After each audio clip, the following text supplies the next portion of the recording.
Hello guys, welcome back to Zikra's world. आप सब कैसे हो, कहाँ से हो, कमेंट सेक्शन में ज़रूर बताना। सुबह होते ही पहले हमने नाश्ता कर लिया, फिर हमने घर का डेली रूटीन काम शुरू कर दिया। आज हम किचन के ऊपर वाला ड्रॉर साफ कर रहे थे, क्योंकि मेरे सासू मॉम 1 साल के लिए मिर्ची, मसाले, धनिया पाउडर, हल्दी सब कुछ 1 साल का करवा के रख देते हैं।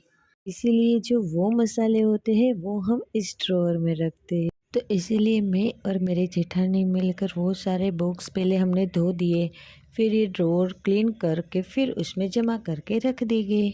आज हमने हलीम बनाया था। काम करते करते हमने हलीम भी बना लिया। इसकी रेसिपी मैं आपको फिर कभी शेयर करूँगी। इसी के साथ आज की मेरी स्टोरी यहीं पे ख़त्म करती हूँ। कल फिर से मिलेंगे एक नए व्लॉग के साथ। अगर आपको हमारा वीडियो अच्छा लगा हो तो शेयर करें, सब्सक्राइब करें और बेल आइकन को प्रेस करें। Thank you. Have a good day. Bye bye.